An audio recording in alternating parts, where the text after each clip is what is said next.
好，很高兴在这个台大出版中心所主办的这一本新书发表会跟大家见面。那我的任务是简单介绍一下作者。我不会谈这本书太多的内容，因为这个就是作者等一下会本人来跟大家介绍。那这本书名大家已经看到了，叫做《跟着大脑去旅行》。那这是一本翻译书，我想这个是台大出版社所出版的第一本翻译的科普书，所以算是说台大出版社的这个处女作，就是在这一方面的，所以很希望说这本书能够受到大家的欢迎。那这本书的作者是 Corballis 教授，那我简单跟大家介绍一下这个科伯利教授。柯教授目前是纽西兰奥克兰大学的名誉教授，他是1936年出生，所以你算一下，心算一下，他今年已经80岁了。那他其实是出名的科普作家，出版很多本书。那他的专业是认知神经心理学。那他研究的领域非常的广，包括说视觉，包括这个记忆。那这些东西其实我在看这本书里头发现说，他已经都多多少少这本书内容都有牵涉到我刚刚所讲的视觉啦、记忆啦、认知啦这些问题。那么他在学术上面很有名、很为众人所知的一项成就，是他认为说人类的语言是从这个 gesture， 就是这个手势姿势所演化出来的。那么我刚刚已经讲了，他出版过很多的书，那这些都有在我们这个书的这个封底呈现。我在读这本书的时候，我特别对里头一些章节感兴趣，就是记忆，因为我已经到了一个年纪啊，这个记忆力在衰退，所以当我看到说里头有讲到说有人是记忆是很短暂的，可能是你上1分钟所做的事情，下1分钟就忘记了。有人是记忆力超强，例如说这个拍，大家知道这圆周率拍3.14159，我就背不下去了。有人能够背到小数点以下6万位，超过6万位数。所以这些有趣的东西都是在这本书里头。所以我们现在进行的方式就是请柯伯利教授给我们差不多20分钟的简介关于这本书，然后我们会留差不多15分钟的时间给各位朋友来提问。好，那这就是我们从现在到1点45分的这个活动的这个进程。好，那请柯伯利教授。Thank you very much. Thank you for coming. And don't worry if your minds wander. That's a good thing. 好，欢迎大家。那大家不用担心，待会如果没有专心的听我讲话，突然神游了，因为神游是件好事情。I want to explain too that I'm not 80 years old. 另外，我要跟大家说明，我还没有80岁。I am 79 years old. 我现在79岁而已。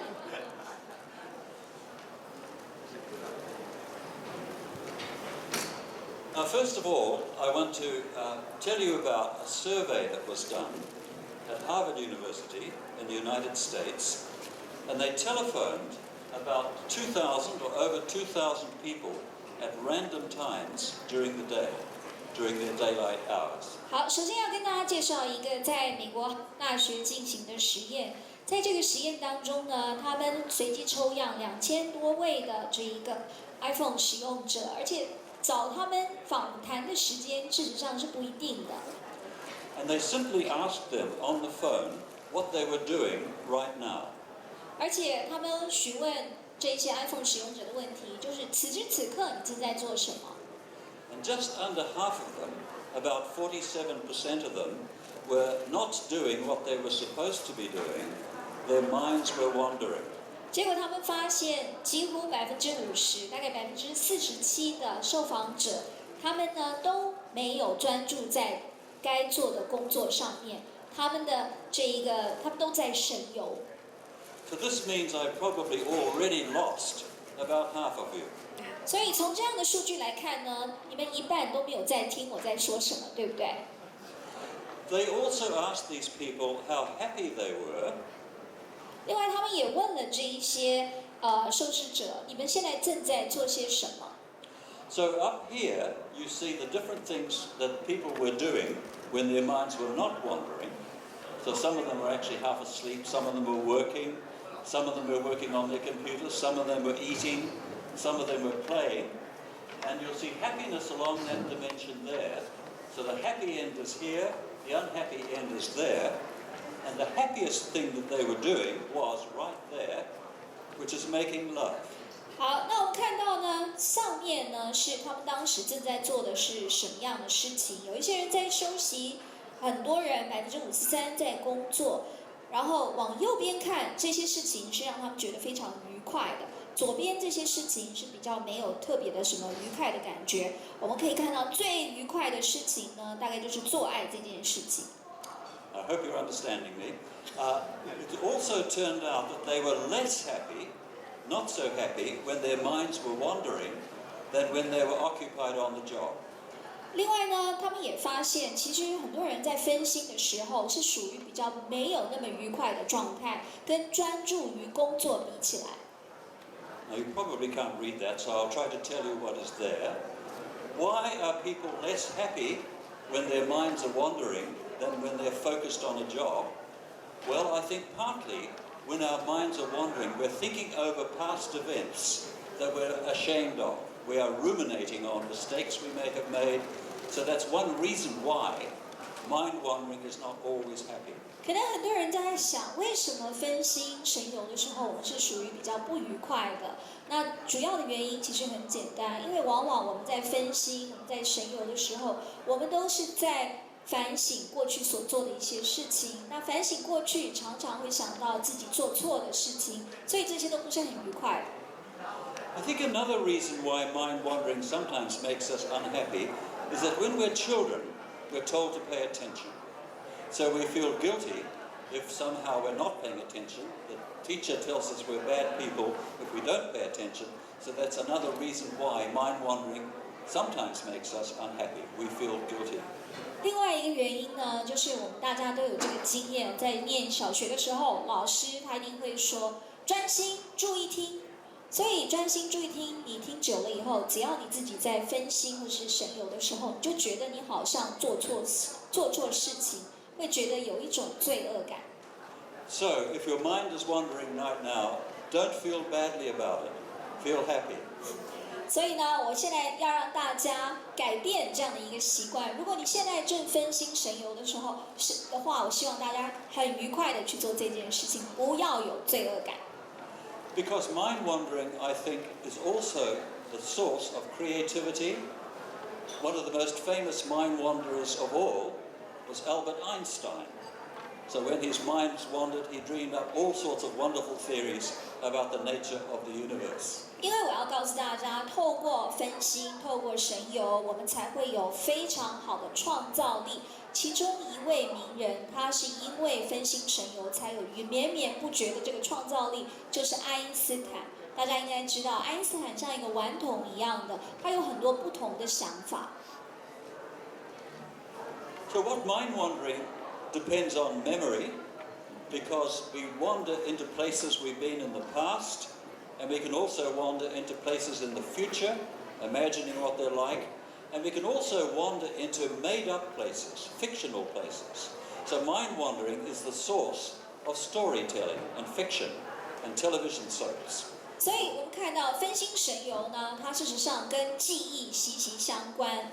当你在神游的时候，有的时候你会想到过去在你生命中发生的事情，有的时候你会想到未来可能会有的一些情况。这些都是一种时间，你想要穿越时空的一种神游。另外还有想象力的神游，就是你没有真正经历过这样的事情，可是你可以想象那样的一个状况。这一些事实上呢，都是很好的说故事的题材。We now know quite a lot about what happens in your brain when your mind is wandering. We can do that by putting people in brain scanners, so we can measure activity in the brain. And as you will see, probably not very well, quite large areas of the brain are active when we're not doing anything. In other words, when our minds are wandering into other places and other times. So a lot of our brain is taken up with the activity of mind wandering. 那现在透过非常先进的仪器，我们可以进行大脑扫描。这里我们看到的不同的扫描是针对大脑呢，在想象过去、跟想象未来，还有想象一些假设的一些状况。我们会发现，事实上，在你完全神游的状况下，大脑它是活化的，它还是有很多的活动力。So in that top figure there, you can't see it very well, but those are the parts of the brain that are active when you think about a past event, something that happened in your past. Here, almost exactly the same when you think about a future event, what you're going to do tomorrow or what you're going to do next year. And here is when you imagine being somebody else. So that's another kind of mind wandering where you wander into the minds of other people. And that's what storytelling is about. 所以大脑活动的情况，我们可以看到，第一个就是如果今天你回想昨天，或是前天，或是很久以前在你身上所发生的事情，你大脑活化的状况，这个跟想象未来事实上是很类似的。因为有的时候我们会想，那如果我毕业了以后，如果什么事情发生了，这个未来的一种想象也是常常神游的状态。最后一个比较特别，就是我们可以假设自己是另外一个人，那会遇到什么样的状况？这一个绝对是说故事的一个非常好的一个动力。She seems to be saying much more than I'm saying. Okay, now those networks in the brain that you see there is called the default mode network, and it's what the brain kind of sinks back into as a default system when you're not actively engaged in some task or some activity. 那当我们在神游的时候，事实上呢，我们会启动我们大脑的一个预设模式网路。这个预设模式网路呢，它就会来回的穿梭，让我们能够进入神游的状态。So let me just say again that these are the activities there. Imagining the past, imagining the future, imagining being someone else, that are the essential ingredients of storytelling and of fiction, and of movies, if you like. So we do this a lot. We imagine we're somewhere else, we imagine we're in the future or in the past, we imagine that we are somebody else. And that's a very important part of our lives. 所以我再一次的为大家摘要，我们的大脑在活动的时候，可以想象过去的情形，然后我们也可以神游未来，也可以神游自己是别人。事实上呢，这就像是写小说一样，这也像是我们看电影一样，或者是看这个电视剧的情节一样。I want to tell you now about a very important part of your brain that you may not know about. It's called the hippocampus. It's called the hippocampus because it's shaped like a seahorse. You can find your hippocampus behind your ears. If you go in there behind your ears, into your brain, in the center part of the brain, you will find this structure called the hippocampus. 接下来要跟大家介绍我们大脑非常重要的一个部分，它叫做海马回。那海马回为什么有这样的一个名字呢？因为它的形状跟海马非常类似。大家如果要找到你的海马回，事实上呢，就是穿过我们的耳朵，直接往大脑的中心，就会同样一个水平的地方，你就会找到这一个非常关键、控制我们神游的海马回。As you can see from here, hippocampus is shaped like a seahorse, and the word hippocampus is the Greek word for seahorse. That's why it's called the hippocampus. 所以在希腊文里面呢 ，hippocampus 这个意思就是海马，然后这也是为什么我们会有海马回这样的一个名字。Now the hippocampus is absolutely critical to your ability to remember the past and your ability to imagine the future. So if you lose your hippocampus, you're in trouble. So hang on to your hippocampus. 所以我们的海马回太重要了。如果你希望能够穿越时空，一下想一想过去，又神游到未来的话，希望有这样的能力的话，好好的保护你的海马回。It's actually got two sides to it. It's a bit hard to tell because the light on that picture is not very good, but that's the hippocampus there. It's behind your ear, and that's the left side, and that's the right side. So that is the structure called the hippocampus. 所以我们海马回呢，事实上它是有左边跟右边，它是一对的。这里可能看得不是很清楚，可是呢，它中间事实上是连接的。所以从我们的耳朵的后面，我们可以找到我们的海马回，它是左右成对，而且它是在中间连接的。Now, if your hippocampus is destroyed, then you basically lose memory of past events. You can't remember what you did yesterday. You can't remember the things that you've done in your life. 好，如果我们的海马回受损的话呢，会发生什么样的事情？你会完全没有办法回想过去在你身上发生的事情，包括昨天发生什么事情，你都想不起来。You also can't imagine future events. So you can't conjure up in your mind what you might do tomorrow or what you might do when you leave this hall. 另外呢，你也没有办法去想象未来的事件，也就表示你没有办法去做未来的计划，或者是来想一想离开我们今天这个场所，我接下来要做些什么，这些功能都会丧失。So you are stuck in the present. You will be living a life that consists only of the present. 所以当海马回受损的时候呢，你的生活就是只会有现在，也就是你会困在现在。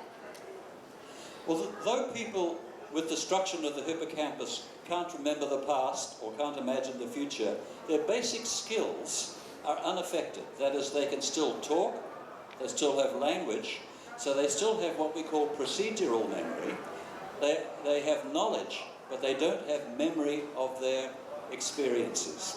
所以我们看到海马回受损，你可能记不起过去，想不起未来，但是呢，对于你的一些基本知识技能，你还是拥有的。也就是说，你能够说话，你能够学习语言，但是呢，你没有办法记得起任何的体验，你没有办法有这一部分的记忆。There are two very famous cases of people this happened to. One of them is a man called Clive Wearing, who is an British musician, quite a well-known musician, and at the age of, I can't remember exactly when, but he had a viral infection that destroyed the hippocampus of his brain. So the rest of his brain was okay, but his hippocampus was destroyed. 在这里我要给大家举两个例子，一个是克莱夫威尔林先生，他事实上是一位有名的英国的音乐家，在他年轻的时候呢，他因为病毒的感染，使得他的海马回受损。The infection he had was the herpes simplex virus, which is actually the same virus that gives you cold sores on your face. He was unlucky because the virus got into his brain, past the blood-brain barrier, and started to destroy that inner part of his brain. 他所感染的病毒呢，事实上是一种非常单纯的疱疹。这个疱疹呢，就像我们感冒的时候，有的时候嘴巴会破一个洞一样。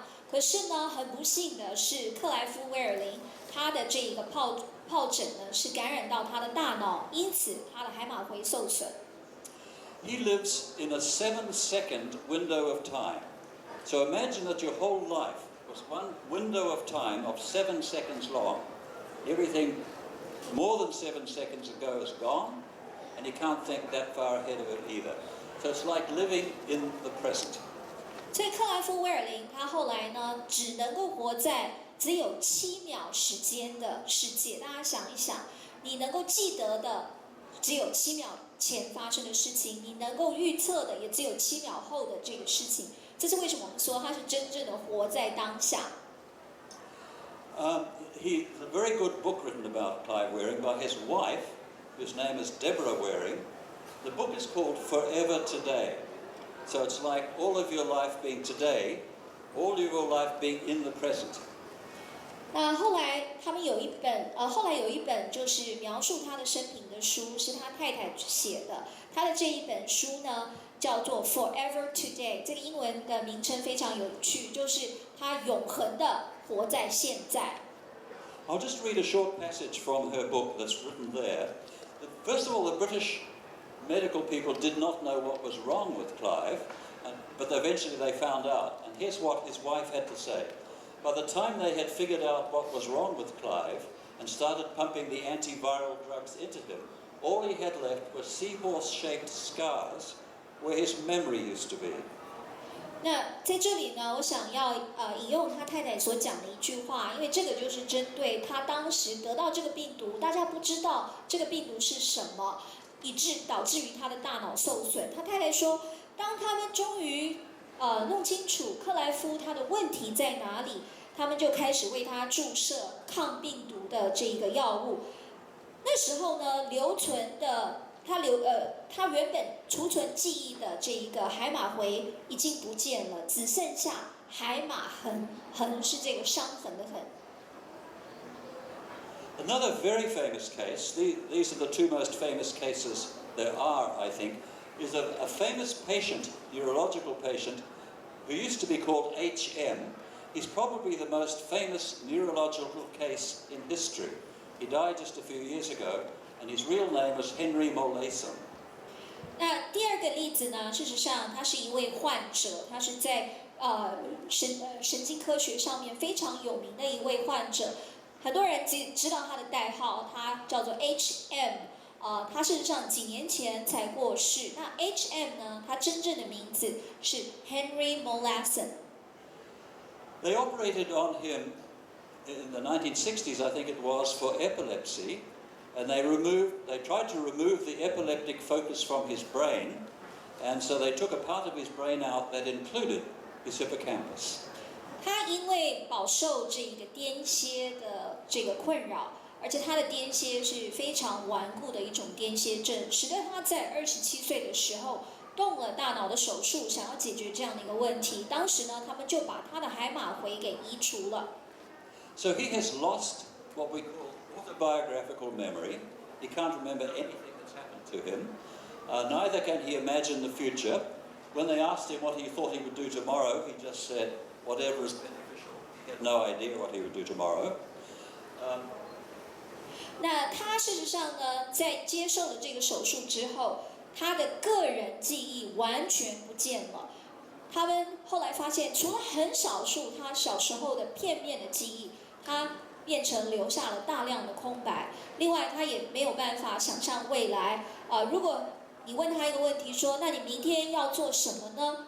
他大概的回答就会是我会做对我好或是该做的事情。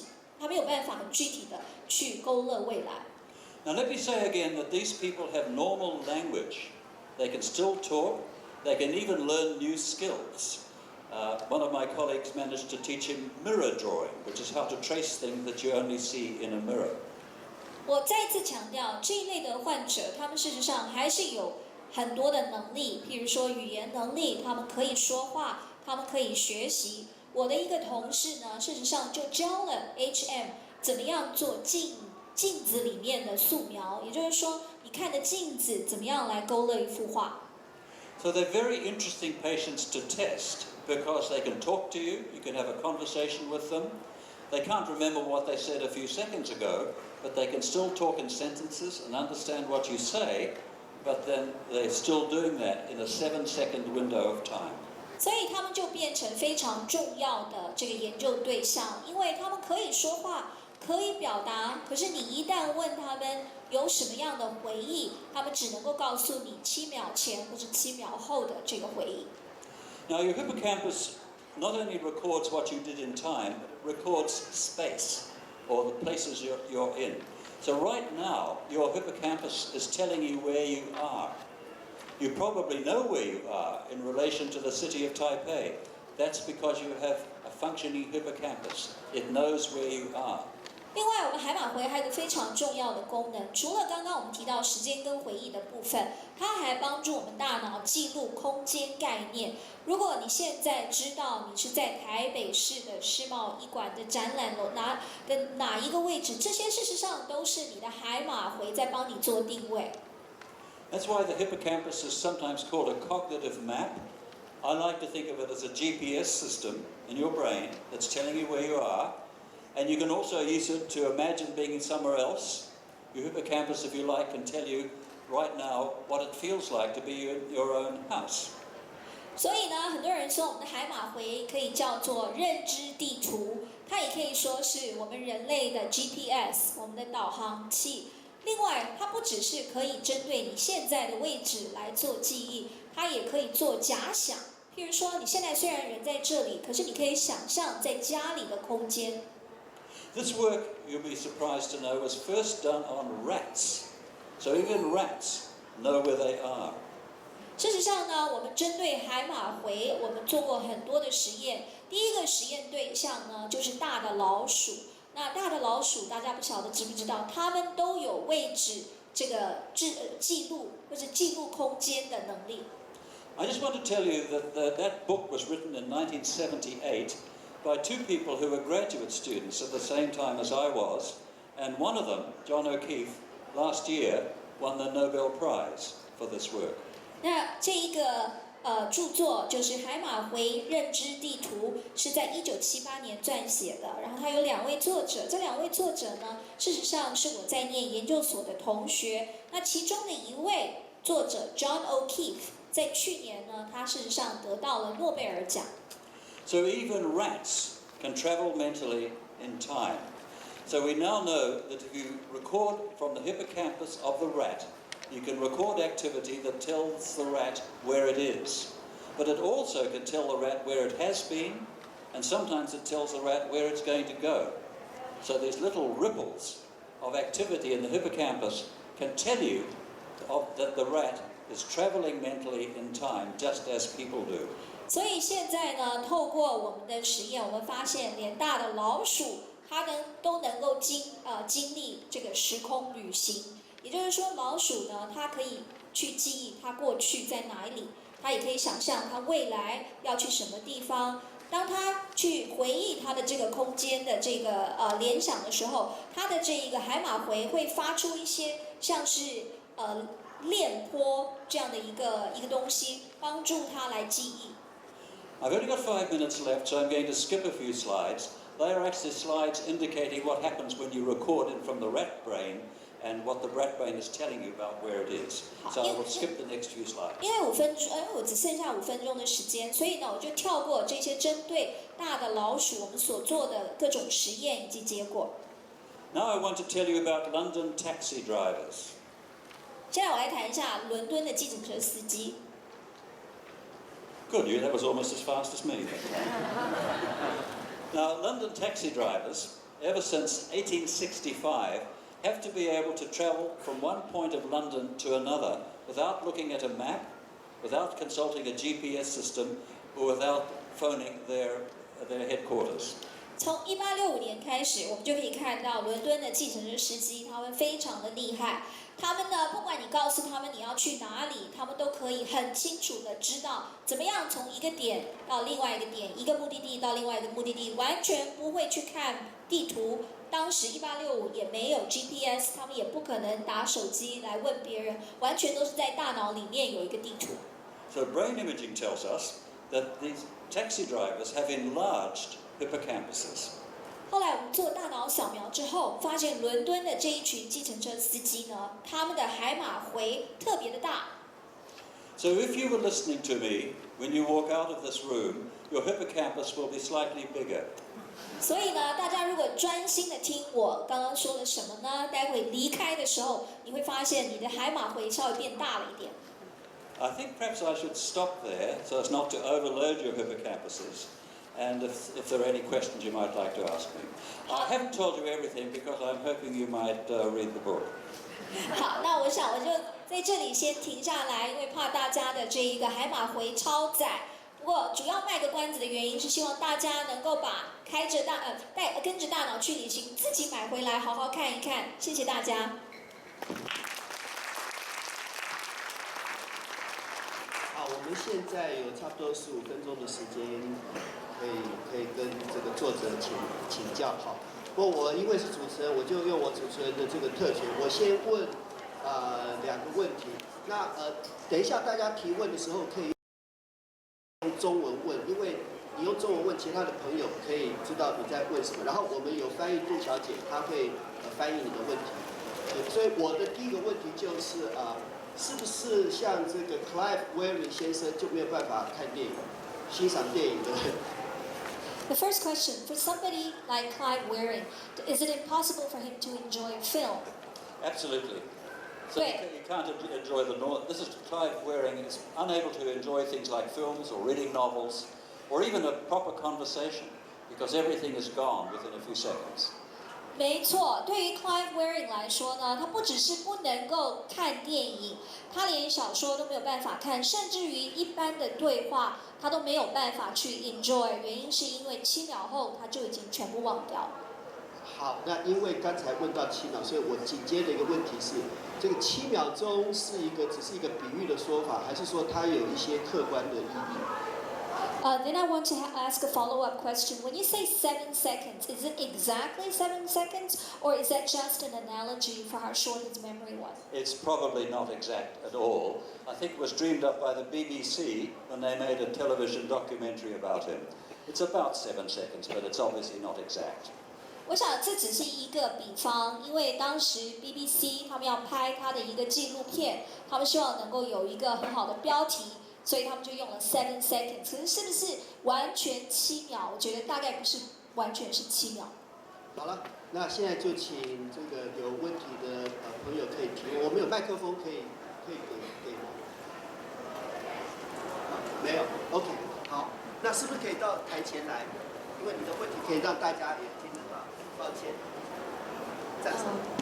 我想请教一下，有没有什么好的方法可以增强海马回的功能 Is there a good way to enhance the function of the hippocampus? Well, as you can see, that practicing memory skills, like the London taxi drivers did, seems to enhance the hippocampus. I've also read recently that walking helps the hippocampus, and I'm not sure why.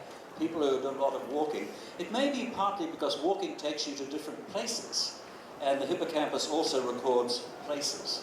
So that may be the reason. But exercise in general, I think, is also supposedly good for the hippocampus. I should also say that the hippocampus tends to diminish as you get older. Which is why I can't remember what I did yesterday. 那我想要锻炼我们的 hippocampus 最好的方式，就是像我们刚刚听到的一些记忆方面的练习。譬如说，我们是不是听到伦敦的计程车司机，他们因为常常要知道一个目的地到另外一个目的地要怎么走，然后有脑里面要好好的去想一遍，所以他们的海马回特别的大。所以这是一个就是各方面的记忆练习。另外呢，据我了解，走路健走非常有用。我并不确定原因是什么，但是我觉得也有可能是因为透过走路，我们会从一个空间移到另外一个空间。那这种空间移动的方法，事实上在锻炼我们的海马回。我也要提一下，就是随着年龄我们年纪越大，海马回它会缩小所以这也是为什么我觉得可能现在的我已经想不起昨天做了什么。Did I say all of that? Yes. She knows more than I do about this. 好，请来前面好不好？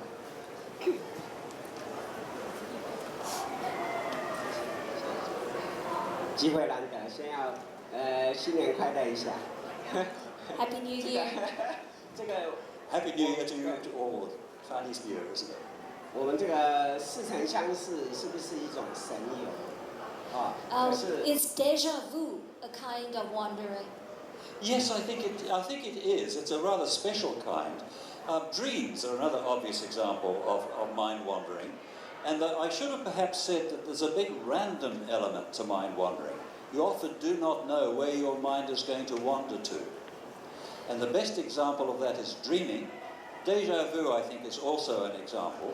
So memory is very fragile. You never quite know what it's going to do next. 事实上呢，我刚刚忘了提一点，那就是我们的神游它是非常随机的。所以呢，大家有做过梦吧？梦就是一种随机的神游。然后刚刚讲似曾相识，也是一个随机的神游。我们要知道，我们的记忆力其实并不可靠，因为它就是有这个随机的部分。所以呢，记忆力可以说是非常脆弱的。就是说我那个触发这个海马回，我们是不是在不同的区块把它做连结之后就可以完成？ If you want to stimulate the hippocampus, is it beneficial to also stimulate other parts of the brain? And will that enhance hippocampus? I don't really know the answer to that, whether you could stimulate the hippocampus directly. I think probably people are trying that, especially in things like Parkinson's disease. There are certain diseases where stimulating the hippocampus or the inside of the temporal lobe can have an effect. But I don't really have a very good answer to that question. 事实上，我不知道我们可不可以就是去真的刺激我们的海马回。虽然现在针对帕金森症，他们有在做这一方面的实验，我们也可以看到很多人会提到我们的大脑前额是不是去刺激它，可以带动一些大脑的功能。可是因为我不是这方面的专家，所以没办法回答。I probably should have said also that you can stimulate it psychologically. I like to do Sudoku. And learning things like that, I think, learning memory skills can probably also stimulate the hippocampus. 不过我刚刚强调，我们可以用一些记忆力的练习，用心理的方式来刺激海马回。像我很喜欢做日本的 Sudoku， 大家知道读数就是那个数字的练习，这一些都是可以刺激我们的大脑功能。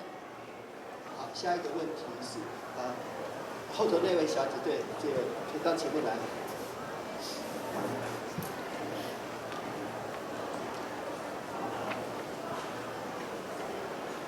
那个是想要请问一下，就是如果海马回受损的，跟情感和情绪这方面的问题，然后第二个是说未知梦和声游这方面有什么关联性吗？谢谢。未知梦，是不是未知梦？就是会梦到有关未来的事情，或者是说，不然换个问题好了。人家说日有所思，夜有所梦，跟大脑神游这方面想要了解一下，谢谢。The first question has to do with if your hippocampus is damaged, does that also damage your emotional ability? Is it related? Does it damage your emotional ability? Indirectly, yes, because it's very distressing to these people not to be able to remember what they've been doing or what they plan to do. The hippocampus is quite close to another structure called the amygdala, which has to do with emotional regulation. So sometimes I think hippocampal damage can damage that emotional center as well. It's a complicated question because there could be several reasons why damage to the hippocampus can affect your emotional life. 绝对会有影响哦，因为我们可以看到一个人如果他的记忆力他没有办法去想起过去，也没有办法规划未来，他的心情应该是非常有压力的，他应该是属于非常焦躁的，所以在这个部分，他绝对是跟他的情绪还有感受的能力会有关系。另外呢，海马回它跟我们的这个脑里的一个叫核桃仁是不是？我们脑里面有个 amygdala， 杏仁核，对不起，杏仁核是几乎可以说是就在它的旁边。那杏仁核事实上它是控制我们的情绪的，所以如果你的海马回受到了这个损伤，很可能对情绪的部分也会在感受方面会有影响。Another question is, we often say in Chinese, what you think of in the day often then it materializes in your dream at night. So is that also true? Is it related to the hippocampus? Well, there's a theory that what dreaming does is consolidate your memories.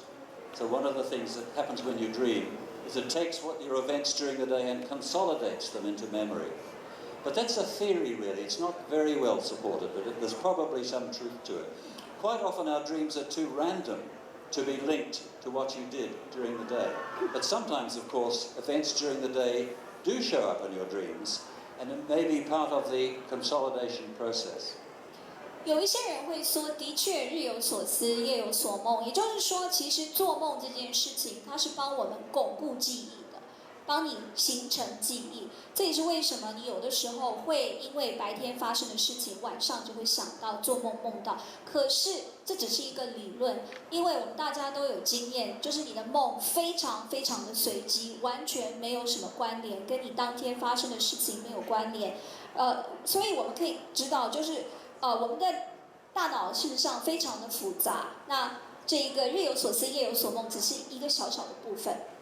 Something else I'd like to say very quickly in answer to your question about emotion. H.M., Henry Molaison, is actually a very happy man until he died at the age of 70 or something. One of my colleagues spent a year testing him. He could never remember the test he did yesterday, but he managed to get better and better at the tests because his skills would improve. But he was always happy and jolly. But the other one, Clive Wearing, is actually a very unhappy man. Because when he sees his family, he doesn't quite know who they are. His children visit him, he doesn't know who they are. Or he sort of half knows, but he can't talk to them. So it seems to vary from one patient to another. 那还要回一下，就是针对刚刚谈到情绪的问题，如果你的海马回受损的话，HM 我们刚刚提到的其中一位患者，就是因为得到病毒感染，海马回受损的那一位，他终身都是一个非常乐观开心的人，而且我有一个同事，在他70岁的时候，跟他进行了1年的试验，结果发现呢，他其实非常的开心。虽然他完全不记得昨天已经做过同样的一个这个实验了，可是他因为有学习的能力，所以他每做一次，他就在进步。虽然他自己不记得他已经做过了，他一直都是属于还蛮开心的一个人。不过另外一位 Clive Wearing， 他就是终身是属于比较失意、比较不开心的一个人。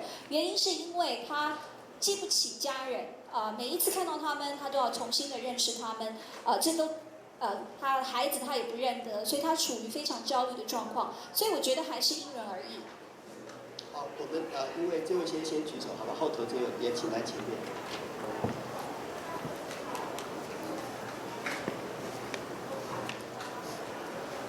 老师，对不起，我可以直接用英文吗？因为我是从加拿大来，我很希望跟他有直接对话的概念。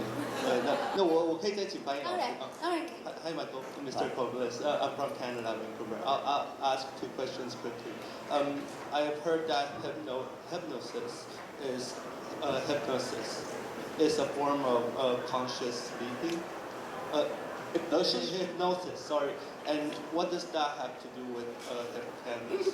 And I'm just wondering about that. And the second question is, is there an idea that before humans give units to time, how do kids learn about the concept of time?